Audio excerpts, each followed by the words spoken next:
রোজকার রান্নার থেকে আজকের রেসিপি সাজনা চচ্চড়ি। আজ বানাবো সাজনা চচ্চড়ি। তো সাজনা চচ্চড়ি বানানোর জন্য আমি এরকম করে সাজনাগুলি ভালো করে ছুলে নিয়েছি, ছুলে পিস পিস করে নিয়েছি সাজনা, একটু আলু, 4-5 কোয়া রসুন, কাঁচা লঙ্কা, শস্য আর কালো জিরা।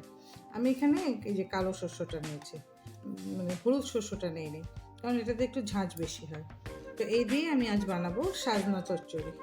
কড়াইটা গরম হয়ে গেছে, এখন আমি তরকারিটা যতটুকু দরকার সেই আন্দাজে তেল দিয়ে দেবো।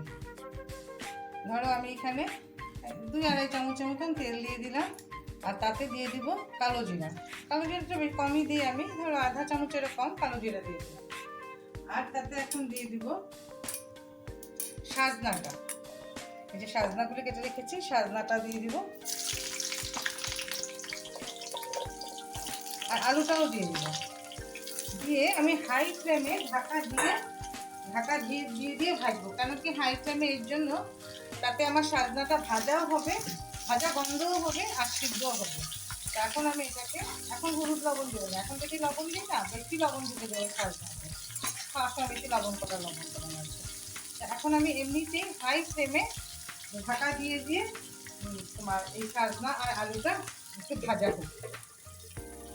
ঢাকনাটা খুলে আমি একবার মাঝখানে ঢাকনা খুলে নেড়ে দিয়েছিলাম, তাহলে এটা ধরো আন্দাজ হয়ে যায়। এখন সাজনাগুলি যে ভাজা ভাজা হয়েছে দেখলেই বোঝা যায়। এই যে দেখো সাজনাগুলি একটু ভাজা ভাজা হয়েছে। তো যখন এরকম হাই ফ্লেমেই এরকম ঢাকা দিয়ে ভাজা করলে সাজনা ভাজার গন্ধটাও হয়। তো এখন আমি তাতে দিয়ে দেবো আন্দাজ মতো হলুদ, আর দিয়ে দেবো লবণটাও আন্দাজ মতন, লবণ স্বাদ মতন, যে যেমন স্বাদ খায় দিয়ে দেবো লবণটা দিয়ে একটু ভালো করে আর একবার ঢাকনা খুলে একটু সাঁতলে দিই। আমি ধরো 1-2 মিনিট হলুদ লবণ দিয়ে একটু সাঁতলে নিলাম। এখন আমি তাতে দিয়ে দিব এই শস্য বাটাটা, এটাতে শস্য, রসুন আর কাঁচা লঙ্কা বাটাটা এটা দিয়ে দিলাম, দিয়ে একটু সাঁতলে নিব, তারপরে জল দিয়ে দেবো। আমি ধরো 1-2 মিনিট একটু সাঁতলে নিই। তাতে শস্যটা সাঁতলালে কি হয়, শস্যের কিন্তু একটা তেল থাকে, ওটাও কিন্তু বেরোয়। একটু হালকা সাঁতলে নিই। 1-2 মিনিট আমি সাজনাটা সাঁতলানোর পরে এখন আমি জল দিয়ে দেবো। এত ভালো লাগবে খেতে। এই যে আলু দিলাম, আলু আর সরষাটা মাখবো আর সাজনাগুলিকে টেনে টেনে চিবিয়ে খাবো, ভীষণ ভালো লাগবে। এখন তো ধরো নতুন সাজনা না, এরপরে বেশি শক্ত শক্ত হয়ে গেলে ভালো লাগে না। তো এখন আমি জল দিয়ে দেবো, মিক্সার গ্রাইন্ডারটার মধ্যে মতো ধরো বড় 1 বাটির মতো জল দিয়ে দিলাম, দিয়ে মিডিয়াম আছে আমি এটাকে 7 মিনিট কি 10 মিনিটের মতো সিদ্ধ করবো, মানে হতে দিব। সাজনাটাও ভালো করে সিদ্ধ হবে, আমাদের তরকারিটাও হয়ে যাবে। আলু তো আমার এই ঢাকা দেওয়াতেই সিদ্ধ হয়ে গেছে। তো এখন আমি এটাকে মিডিয়াম আঁচে রেখে 7 থেকে 10 মিনিটের মতন ভালোভাবে হতে দিই, যাতে সাজনাটা সিদ্ধ হয়। এখন আমি ঢাকনাটা খুলি, আমি 10 মিনিটের মতন তরকারিটা হতে দিয়েছি। একবার মাঝখানে নেড়ে দিয়েছিলাম।